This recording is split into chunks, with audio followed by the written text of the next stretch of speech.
how do you play lower than a low B flat on a saxophone? So there's three basic ways you can do this, all of which are terrible except one.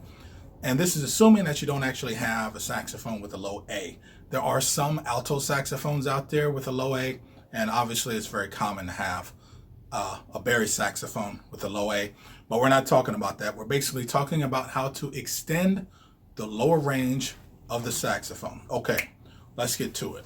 Okay, ladies and gentlemen, so there's three ways you can do this. Number one, which is terrible, is to actually make the saxophone longer.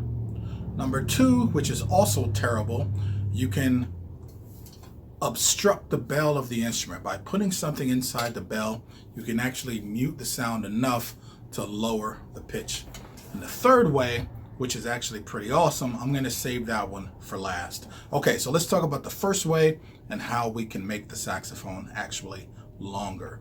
Now, obviously, taking the mouthpiece and just barely putting it on. Put it on just enough to where the saxophone will play, and also the neck. Put the neck on just enough to where the saxophone will play, and you can radically lower the pitch in conjunction with using a very, very relaxed embouchure. Now, what would be the advantage of doing something like this? Now, one of my favorite things to do is to play with a DJ, and DJs almost never play the songs at the original speed because they got to put their little DJ mix on it, and oftentimes it's way off, not even a little bit, but just way off from standard intonation. Now, as an analog instrument, that is a real problem, and if you're going to play with the DJ, get with them beforehand and say, okay, when you play these songs that I'm going to play on, do not mess around with the speed or the pitch or any of that kind of stuff, because it's going to make the whole thing sound terrible. But being able to pull an instrument considerably flat or even considerably sharp by doing the inverse, making the instrument shorter, can kind of get you through a song until, you guys work it out in whatever way that you see.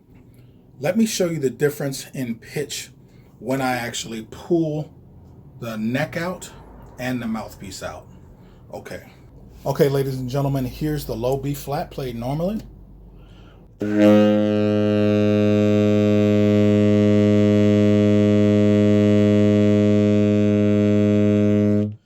Here's the low B flat played with a subtone.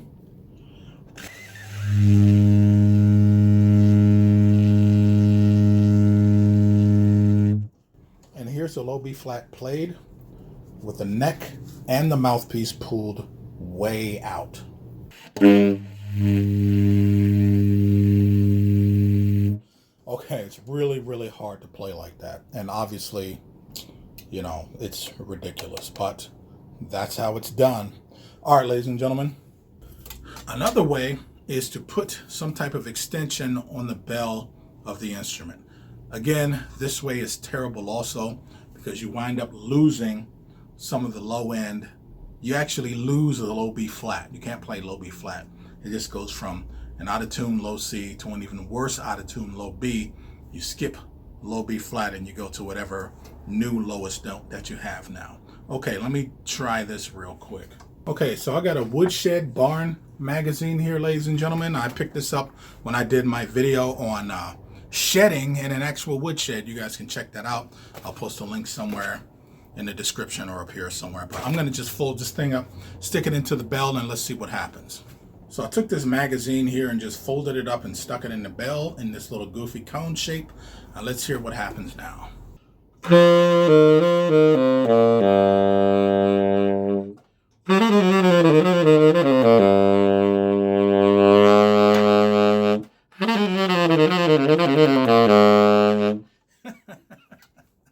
Okay, so as you can see, it's horrible. I think there's some video of these guys, they stick these like traffic cones in the bell of their instrument, and it is what it is. You play lower than B flat. Okay. Okay, number two, which is obstruction of the bell. The most common way you'll see somebody do this, ladies and gentlemen, is to use either their knee or the side of their leg to basically just mute the bell of the saxophone. Obviously, you're going to have a really hard time doing this on a bari sax, but soprano, alto, tenor, you'll go something like this.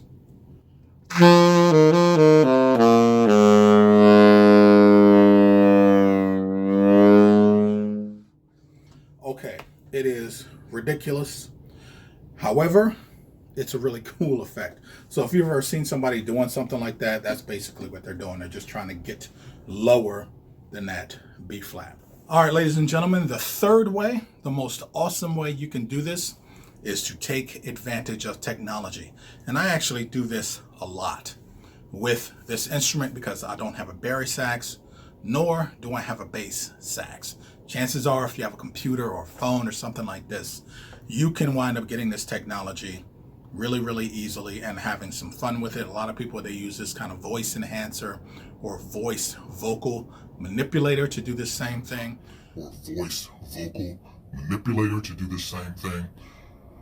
Okay, check this out. What I'm gonna do is basically take the saxophone and I'm gonna drop it in an octave.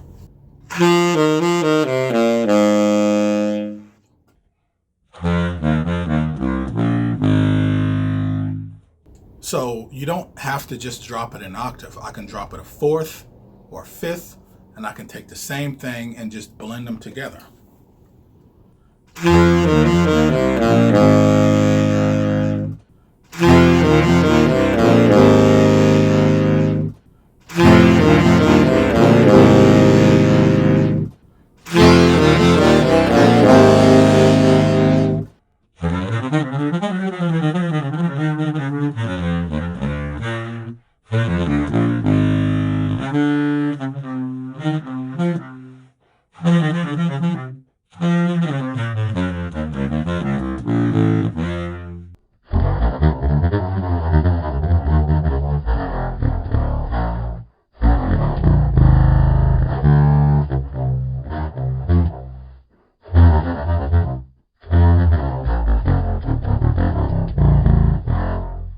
Unless you actually have the programming and stuff set up on the gig to do this, you won't be able to do this acoustically.